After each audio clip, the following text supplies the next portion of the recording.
Welcome to the Steelers by the Lake podcast.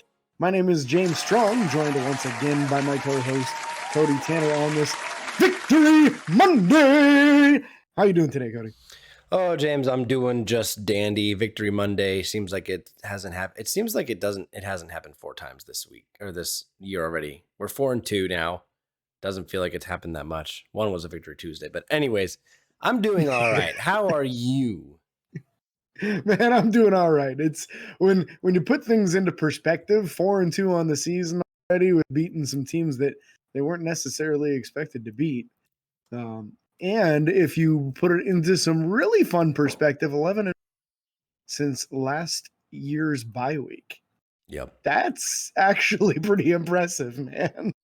Yeah, we'll take that.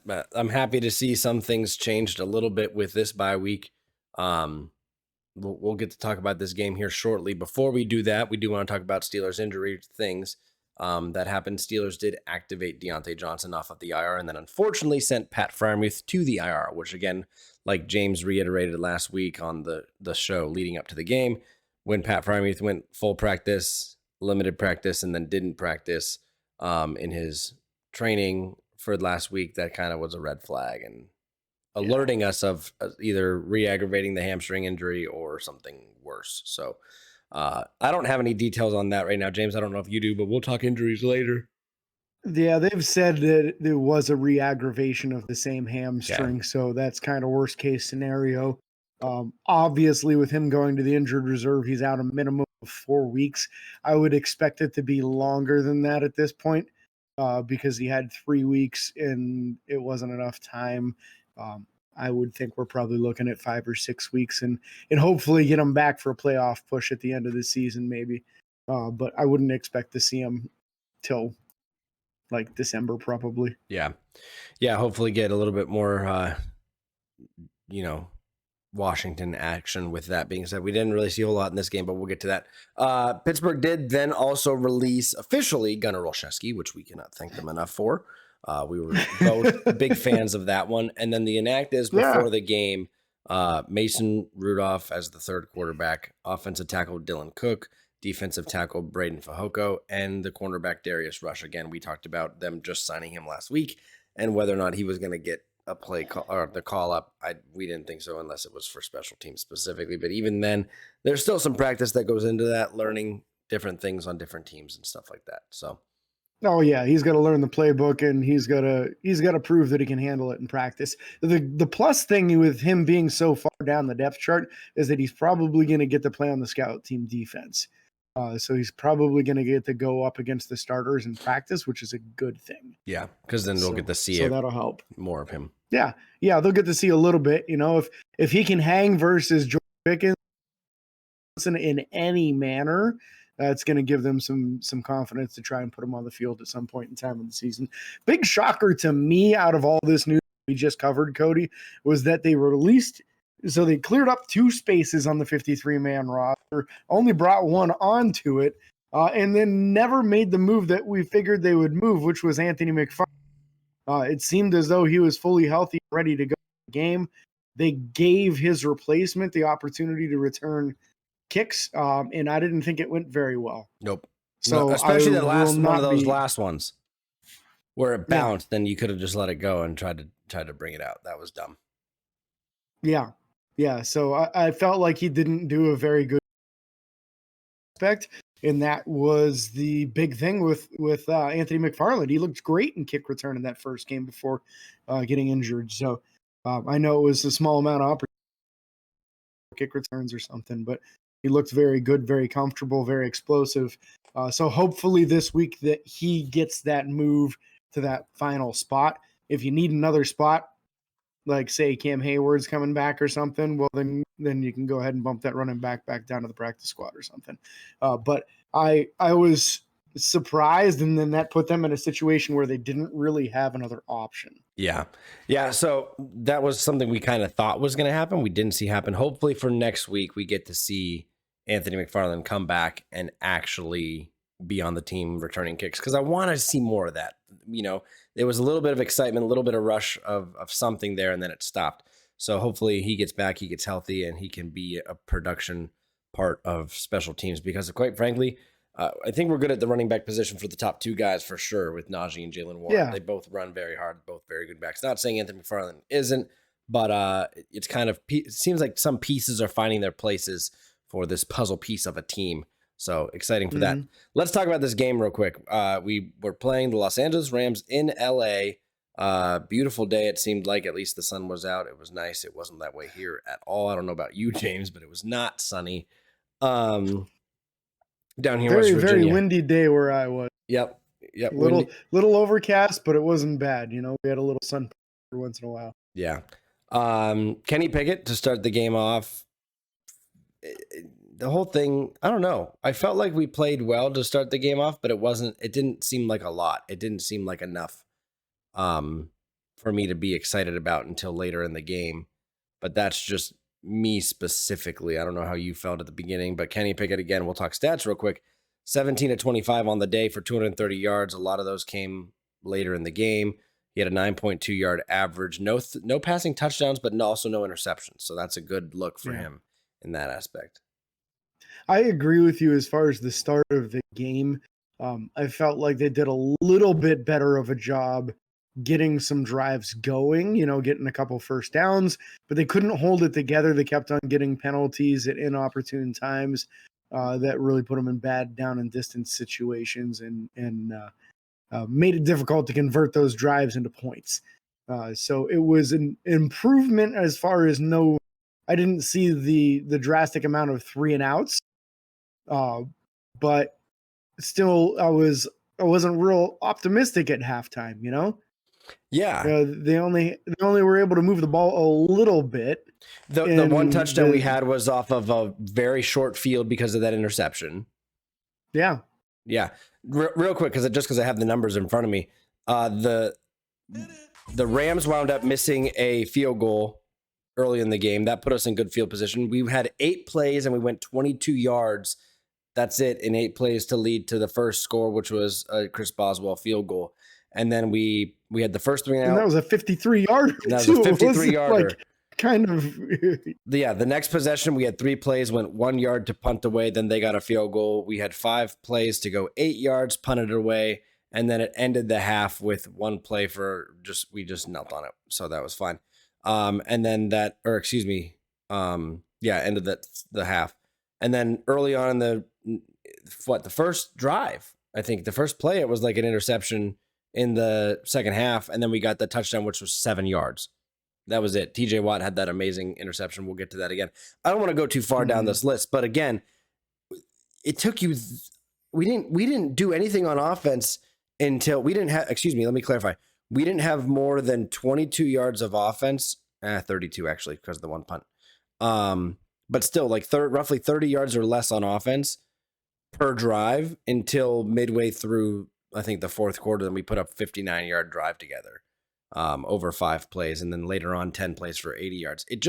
It's too slow. You can't do that in the NFL and get away with it against good teams. And I mean, the Rams team is supposed to be really good. Unfortunately, they're having a rough year, and that's, worked out well for us, but we just can't have that slow, consistent start. So that's the only thing that I'm really worried about moving forward, is if Pittsburgh continues to move that slow and that almost robotic motion of not doing anything.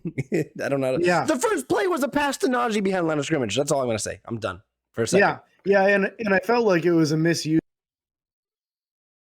I think there's a little bit too much of an emphasis in trying to force the ball to Connor Hayward.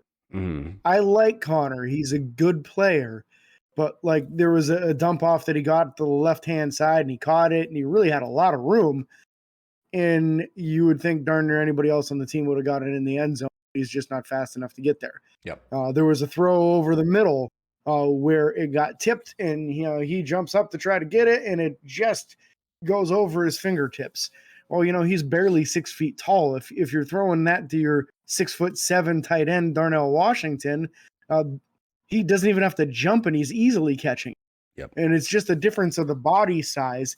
And at a certain point in time, you have to admit that Connor Hayward's kind of a gadget guy right now. He doesn't fit at running back. He doesn't fit at tight end. He doesn't fit at wide receiver. He's a weird hybrid between all these positions. And it's nice to use, but you can't be using them for 40, 50 snaps a game and not using your tight end. That's an actual mismatch. He just didn't even look Darnell Washington's way most of the game. Nope. And that's got to change. I know that part of this too is that he has faith in Connor, that, they came from the same draft class. He threw to him a lot in the preseason last year. So he knows that if he throws it to him, Connor's going to catch it more likely not. Yep. He needs to get that chemistry going with Darnell Washington because he needs to be the answer moving forward here.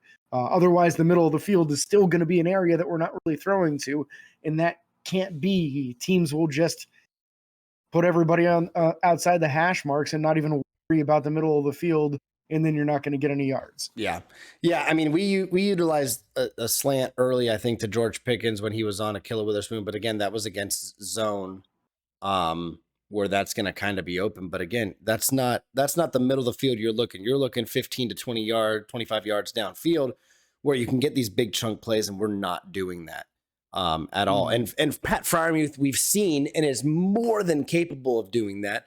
Deontay Johnson is capable if you get him in the right scheme, and then George Pickens is easily going to highball something in the middle of the field.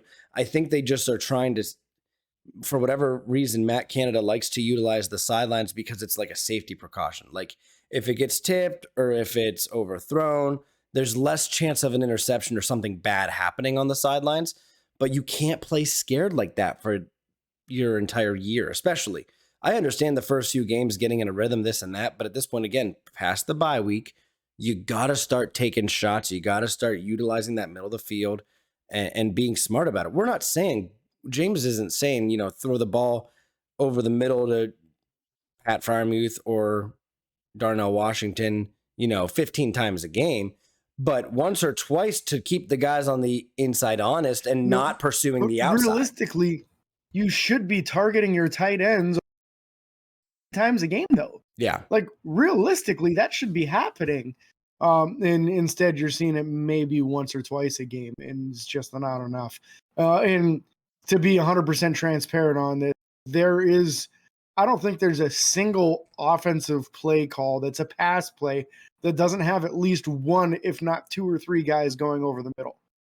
You don't have pass plays where everybody is only on the outside. So a lot of this is the decision making and the decisions that Kenny is making on this. Kenny's deciding to throw to the outside because it's safer, because there's less guys there. And I get it. A lot of people, especially quarterbacks, they get nervous about throwing the interception.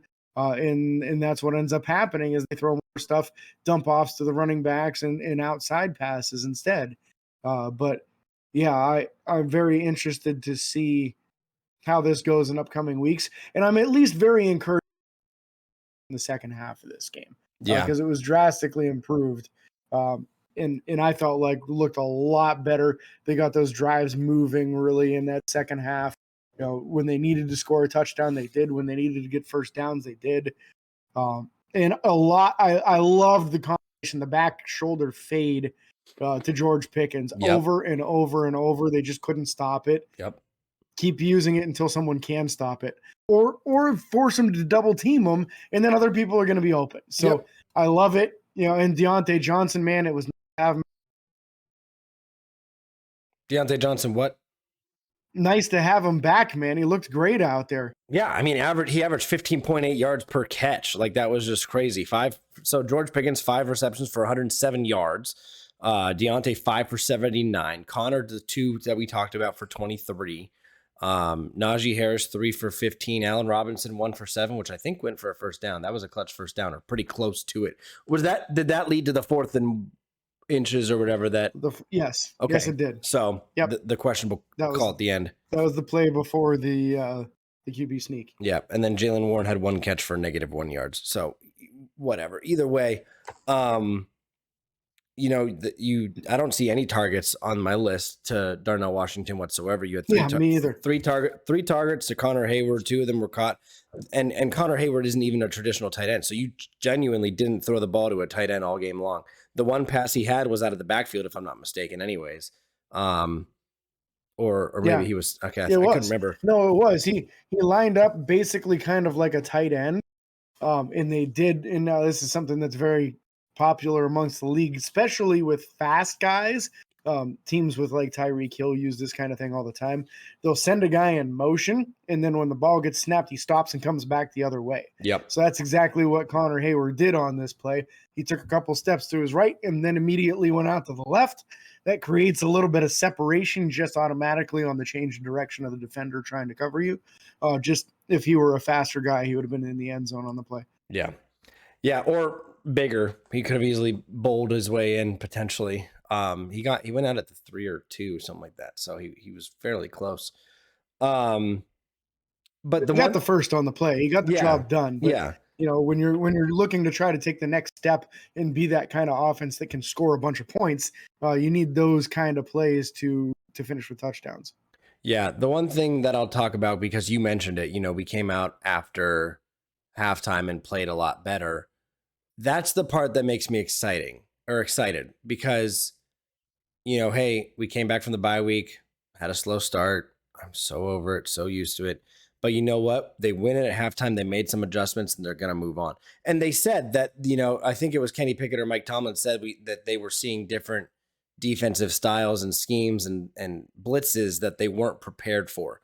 So that's not, I mean, that's a good job on the Los Angeles Rams to not be predictable, but it was a great job of us at halftime to come out and make those adjustments once you saw them.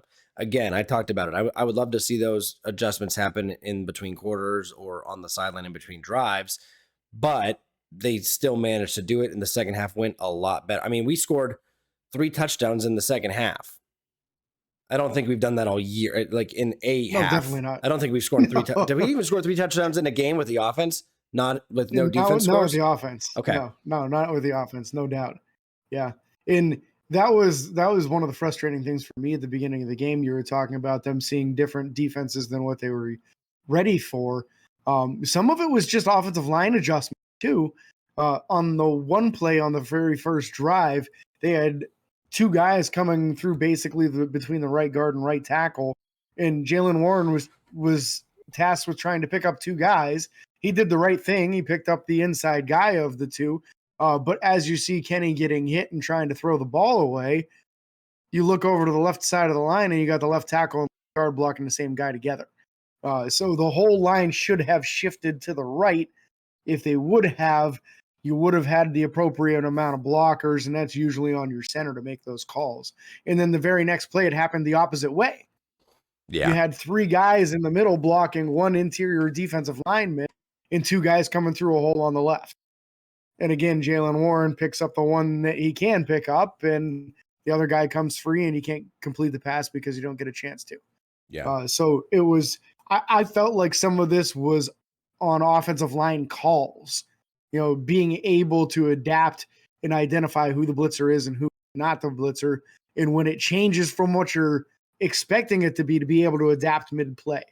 Yeah. And it just isn't happening. Yeah. Yeah. Or at least it didn't happen in the first half. They got better as the game went on. Yeah. Yeah. So that's exciting and promising to look forward to. I don't have anything else to add to that. We can talk about fumbles real quick. Najee Harris had a fumble. Isaac Seumalo recovered it. That was good. Najee bobbled one too. They didn't count it as a because it was a pass, right? Yeah. Yeah. No, he was running up the middle and he was like kind of bobbled it on the way down. But he never fully lost it. Yeah. He never fully lost it. It didn't hit the ground, so they didn't count it as a fumble.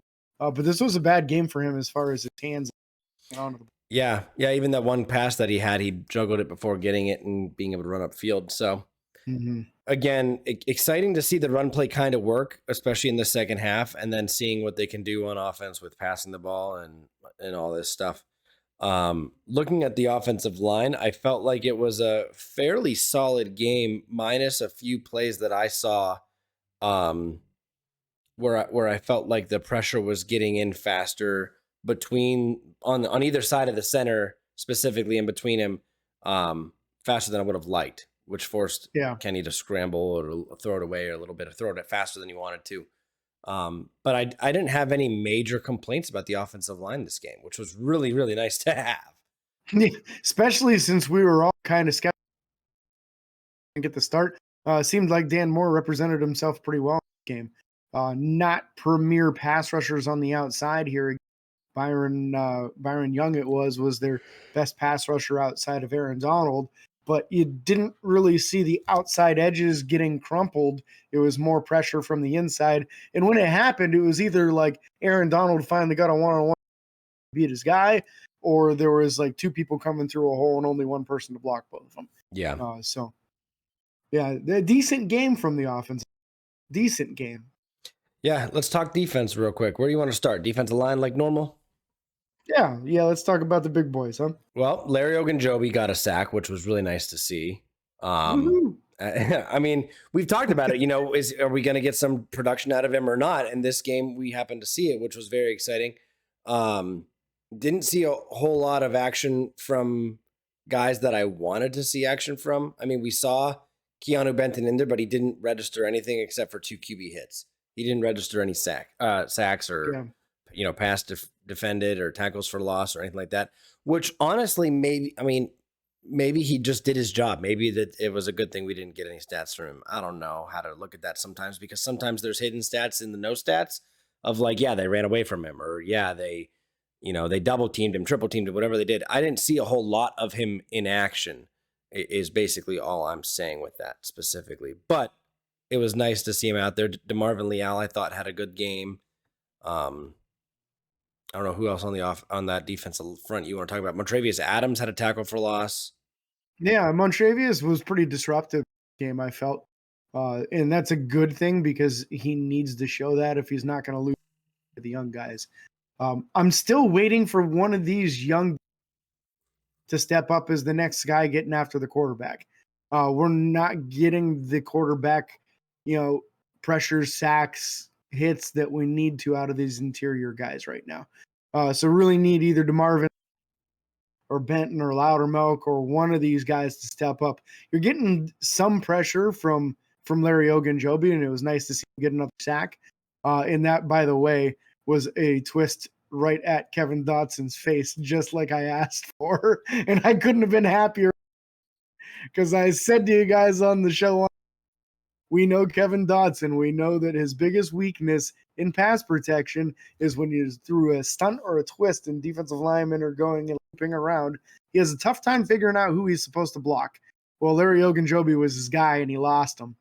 So he got around and got the sack, and couldn't have been happier for Larry Ogunjobi on the play, and made me look good too, so I don't mind that. Yeah. Keanu Benton, I think, is at least pushing the pocket and getting after the quarterback a little bit. But we need to see one of these guys starting to get home. Yeah, let's talk about the outside linebackers here for a second. We got to see Alex Highsmith have a pretty solid game. I didn't see him get beat or anything. He didn't have it. I mean, none of these guys had crazy stat lines for the most part, minus a couple interior guys and a safety. But it was nice to see Alex Highsmith have some pressures. It was very nice to see Nick Herbig get his first sack. Get off, huh? Been waiting for a couple of those. Haven't got them yet, but here's one, so I'll take it.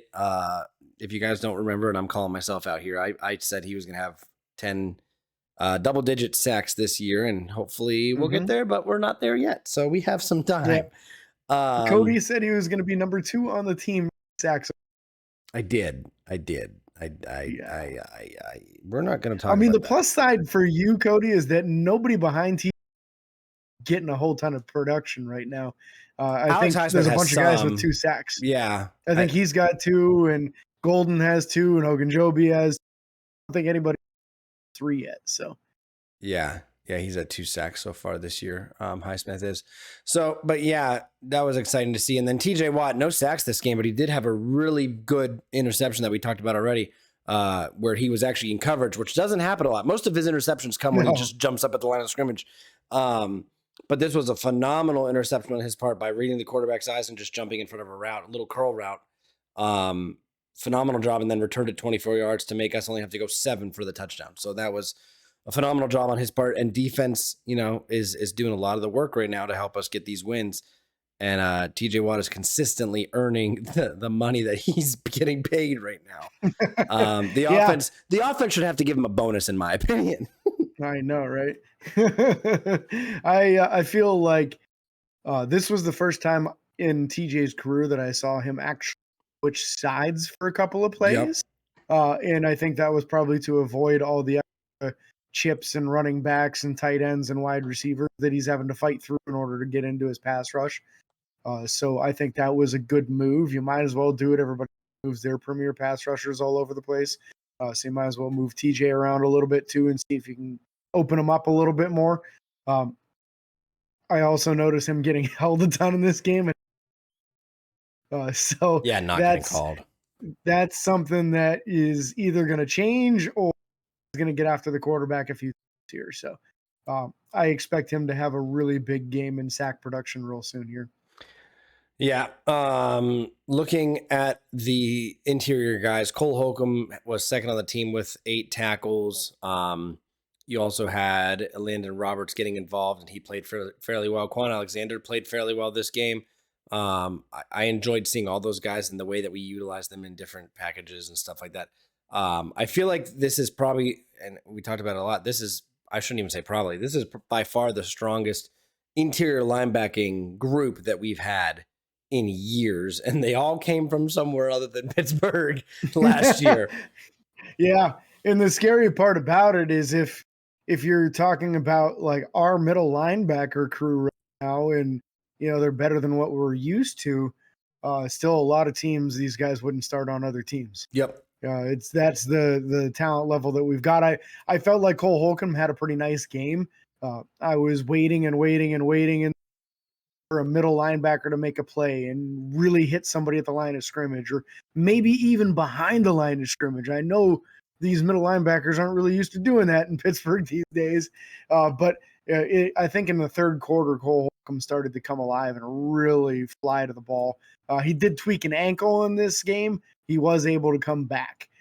So I don't think the ankle injury is going to be a bad thing, but we'll see what it feels like the next couple of days for him. It might stiffen up a little. I still feel like the last time we saw a middle linebacker take a really good shot or deliver a really good shot was Matt Spillane, or Robert Spillane, excuse me, Robert Spillane against Derrick Henry in the hole. That one you heard. Yep. That one At you the felt. goal line. That one you felt if you were watching it on TV. You felt that one. Spillane had a big game a couple weeks ago, man. He had 2 picks for the Raiders and one. Yeah, he's playing pretty well. Secondary guys. I thought Patrick Peterson and Joey Porter Jr. both played fairly well. Joey Porter Jr. had some great breakups. He did. The one over the middle against Puka Nacua? Hang on. Puka Nacua. Puka Nacua was a just phenomenal play. You could argue that he turned him a little bit. I don't think there was enough contact there that he actually turned him. He just had his hand on his hip. Phenomenal play from Joey Porter Jr. That was his one pass breakup. But then also Patrick Peterson, I thought, played fairly well. Levi Wallace played well at the beginning, and then I saw him get torched a couple times, and I was like, ugh. Yeah, he gave up that first touchdown, just kind of lost track of his guy, and a few times, per the usual, just not able to keep up with people coming across the line. Yeah, Minka should have had a pick. Side of the field. We'll get to that when we talk safeties. I just got excited about talking about that. Minka should have had a pick. It was so easy. He was beating himself up about that one.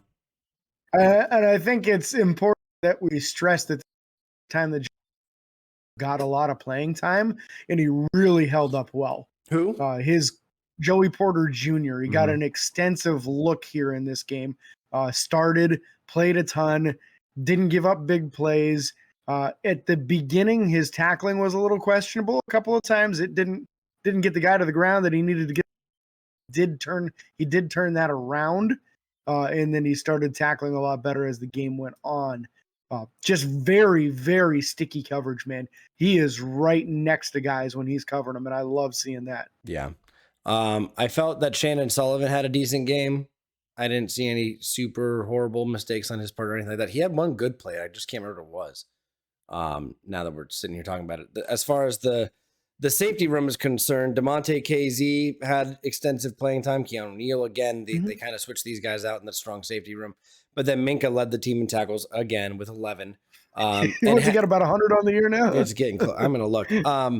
But he did have one pass that should have been intercepted.